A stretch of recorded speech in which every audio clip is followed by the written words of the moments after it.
Okay, we were working on the TIE fighters last week, and I went back to working on them again today and yesterday. And but this is going to be the Tie Interceptor.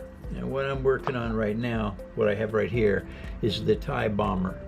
Now, oh, and forgive me if I sound kind of funny. I just had oral surgery, and my mouth is a little bit tender. So anyway. Once you get all your circles, and this is just smaller than a 3-inch circle, because you've got armor that goes on here, and you got ribbing and so on, and so you want it to be the right size for one of these. So anyway, the TIE Bomber is basically different from every other TIE fighter. You've got two pods. You've got your bomber pod missile bay, and then you've got the cockpit, and it's a twin engine, which is different from all the other TIE fighters, single engine. So what you have to do is you cut your circles out. Now you're going to have a whole bunch of these, which is good because you need them later on. These are the pieces that are cut off the circles. I saved those because they come in handy for what you'll see shortly. Anyway, once you get all your circles cut, and I have 5 of them for the bomber body, and I have 4 of them that are going on the TIE fighter. Then you set your cross members up like so, and you get your 1-inch pieces that are going to be your cross bit, and always sand them down so they're square on the edge, so that when you glue them, that they pretty much stand on their own. I believe that's right. No, this is the wrong one. What'd I do? Ah, there we go. I believe, no, sand that down.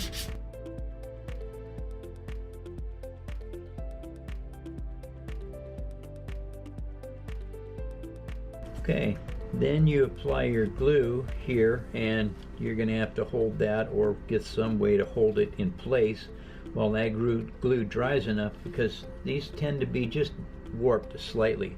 But what you end up with is you end up with a piece like this, and held in place for that glue to dry. You can see that it makes a really good seam. Once you get that done, you have these also 1-inch by 1/2-inch pieces, which then you glue crossways on this. And the reason is so that you can start stacking these on top of each other like so. And what you end up with is you end up with your TIE Bomber body.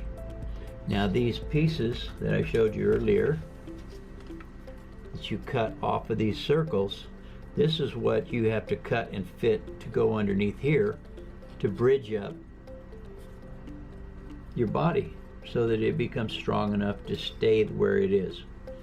Now I put a big glob of Bondo on there, and then I start placing my wedges, I suppose these would be called wedges, in place and letting them dry to give me the strength, so that once I put the skin on here and then the armor plate that you have a nice solid foundation to work from. And that kind of brings you up to date at this point with the TIE Bomber. And of course you're going to need 2, because you're going to need the body, and then you're going to need the bomber half. So it took 1, 2, 3, 4, and 5. I got 9 roughly 3-inch circles that matched this. Okay, now there's a missile bay in the TIE Bomber, and what I've got here, this is going to be the missile that is going to be loaded on there, and all it is the end of a ballpoint pen cap. And I use my brain to see stuff all the time. It's like these missiles. I'm building missiles for something else here. When this first set was wet, I just took these caps that come right off of a valve stem. I bought them at Napa for 18 cents a piece. And when it was wet, I just screwed them on tight like so, and it makes a very nice looking missile point. Cheap, easy to do, easy to find. So anyway, and that was just an old ballpoint pen I had. I just pulled the end of it off. And so now, and since you never want these to come off, so always take and scribe them with an X-Acto knife or a sharp nail or anything. And what you do is that gives the glue something to hang on to, because plastic and the glue and the paper won't work. So then you just glue around there like so, and then take your paper and shove it on like that. And now this part is, of course, you've seen before. Yeah, you just put some glue on there like so. Yeah.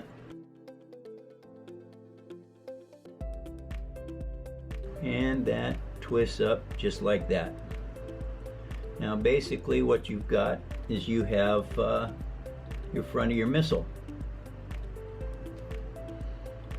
And you can paint those any color you want. I just happen to think that this one's going to look good black because it's going to be inside. And then this is the missile, the front of the missile bay. Now I had a little, I cut that out using a template, and then formed the paper pieces inside here, and then built the ridges around. And what you do, once you get this point done, then you want it to sit flat. So yeah, it's going to be hard on somebody's nerves.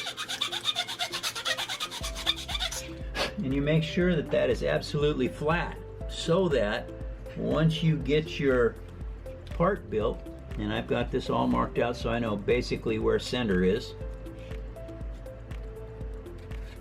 Put it on here like so. Looks good.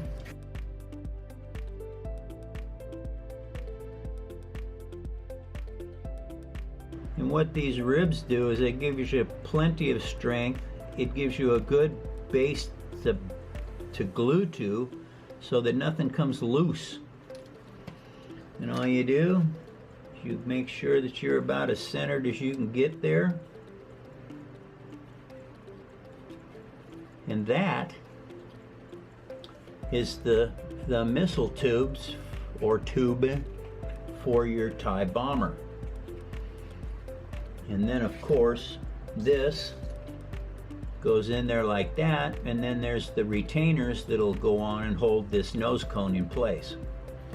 And since that is, I'm not sure exactly, that might be a little too long. I have to look at the pictures on my computer and see.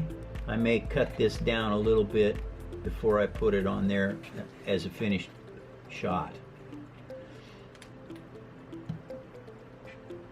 And this are the strips. These are all 1/8" strips.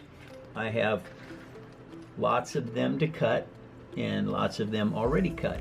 I'll probably use about 3/4 of this sheet right here plus all of those. And you go, that's your first layer of your shell basically. And anyway, this goes like that, and they're connected here. And that pretty much brings us up to date at this point in time with the TIE bomber.